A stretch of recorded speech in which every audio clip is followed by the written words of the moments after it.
Dando início à aula de número 12 de Biologia. Hoje o nosso assunto são os plastos ou plastídeos. Ficou bem pequenininho, ó, gente, galera. Meu telefone está aqui, 419-9156-2721.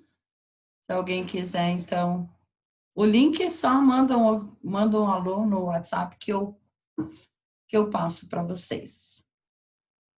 Então, vamos lá. Os plastos ou os plásticos também são chamados de plastídeos. São organelas que estão presentes somente nas células vegetais. Elas possuem DNA e ribossomos. Quer dizer, se elas possuem DNA e ribossomos, elas conseguem se autoduplicar sozinhas, né? E elas são divididas em grupos. Entre eles estão os proplastos, os cloroplastos, cromoplastos e leucoplastos. Então, os protoplastos são as vesículas, né, que dão origem, são os plastos que dão origem aos leucoplastos, aos cloroplastos e aos cromoplastos. Na verdade, o cloroplasto também é um cromoplasto, mas devido à importância que os cloroplastos possuem, devido à fotossíntese, né, eles são estudados em um grupo à parte. Então, os proplastos estão contidos no interior do citoplasma das células meristemáticas. As células meristemáticas são aquelas que sofrem muitas divisões e que faz com que o vegetal cresça. Então, são responsáveis pelo crescimento do vegetal. Eles são pequenos plastos contidos de DNA, ribossomos e enzimas. E eles dão origem aos cloroplastos e aos leucoplastos. Então, os cromoplastos é um plasto com pigmentação. Então, há vários tipos de cromoplastos. Por exemplo, os xantoplastos, que contém xantofila, né, que é um pigmento que dá a cor amarelada aos vegetais. Os eritroplastos, que tem a eritrofila, com pigmentos vermelhos, e os cloroplastos, né, que contém a clorofila, com pigmentos verdes. Então, os cloroplastos, né, que são os nossos grandes aliados da vida, aí, porque eles que recebem a luz solar e aqui dentro é que ocorre a realização da fotossíntese. Então, os cloroplastos são as organelas de maior importância, pois são eles que realizam a fotossíntese.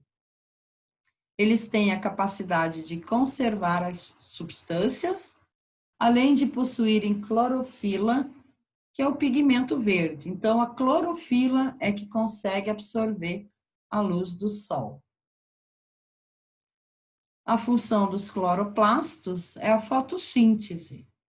A principal dos cloroplastos é a realização da fotossíntese. Nesse processo, os cloroplastos formam substâncias orgânicas através de substâncias inorgânicas, como a água e o dióxido de carbono. Então, só relembrando, né, a equação da fotossíntese, onde 6 gás carbônico, né, 6 mols ou moléculas de dióxido de carbono e 12 de água vão produzir a glicose, né, que é a nossa substância orgânica, mais água e mais oxigênio. Esse oxigênio a gente usa na nossa respiração. Em relação à forma, tamanho e número dos cloroplastos, eles apresentam várias formas, né? Não é sempre bonitinho assim, como a gente colocou aqui, tá? Então, eles apresentam várias formas. Então, a forma dos cloroplastos é muito variada, mas geralmente eles se apresentam em forma lenticular, como esse aqui, esférica, ovoide ou discoidal. São organelas com 5 metrômetros, ou seja, 5 vezes 10 a menos 6 metros de comprimento, e em cada célula há em torno de 40 cloroplastos. A gente encontra nas folhas, né? Nas folhas verdes. Então, tudo que é verde é por conta da clorofila que está contida nos cloroplastos. Então, os cloroplastos estão presentes em todos os seres vivos do reino plantas. E somente em seres como as algas azuis e bactérias fotossintetizantes não há presença dos cloroplastos. Esses seres são fotossintetizantes e os seus pigmentos, que é a clorofila, estão espalhados no citoplasma. Quer dizer que não estão dentro dos plastos. Então, algas azuis e bactérias, e as cianobactérias, né? Elas, ou melhor, as algas em geral, né? Elas fazem fotossíntese. Então, a clorofila não está dentro dos cloroplastos, e sim espalhados no citoplasma. A estrutura do cloroplasto. Então, microscopicamente, os cloroplastos estão organizados da seguinte forma. Eles apresentam duas membranas. Então, a membrana plastidial externa não possui clorofila, mas sim pigmentos carotenoides, que proporciona a cor amarelada. A cenoura também tem o caroteno, né? Daí a cor amarela ou laranja da cenoura. E aí, a membrana plastidial interna. É a parte inferior da membrana plastidial externa e possui uma composição química lipoproteica, ou seja, igual à da membrana da célula, que é formada por proteínas e lipídios. Aí temos o estroma, também chamado de matriz, né, que é essa parte interna aqui, onde estão os tilacoides, ou grânum.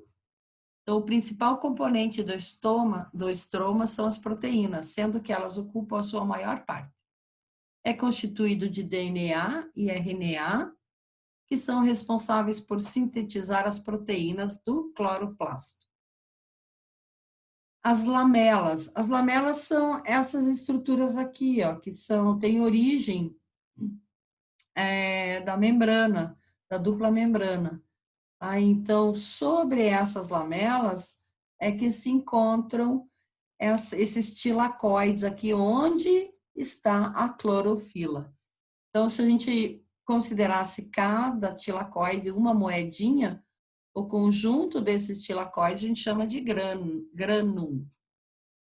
Então, a lamela é uma dupla membrana de composição lipoproteica, que são originados pelo crescimento da membrana plastidial interna.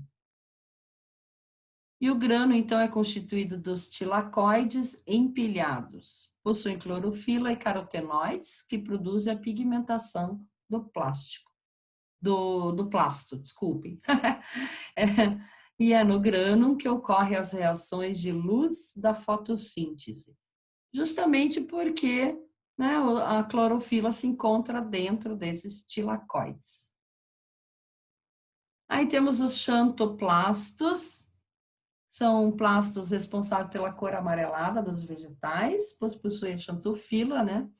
O pigmento carotenoide, que é amarelado. E os eritroplastos são responsáveis pela cor avermelhada dos vegetais, pois possuem o caroteno. E os leucoplastos, eles são conhecidos também por amiloplastos, pois eles têm a função de armazenar reservas alimentares. E uma delas é o amido.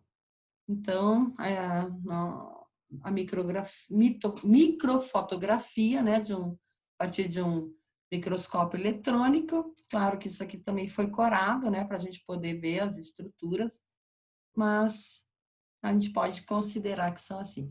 A batata, se a gente fizer uma raspagem e colocar no microscópio, a gente vai ver muito disso, porque a batata inglesa, ela é rica nesse amido. E a batata doce tem um amido que é bom, que não se transforma em açúcares, né? Geralmente, os atletas, ao invés de comer a batata inglesa, comem a batata doce. Então, a aula de hoje era isso, sobre Isso encerrando, então, a gravação. Muito obrigada, alunos.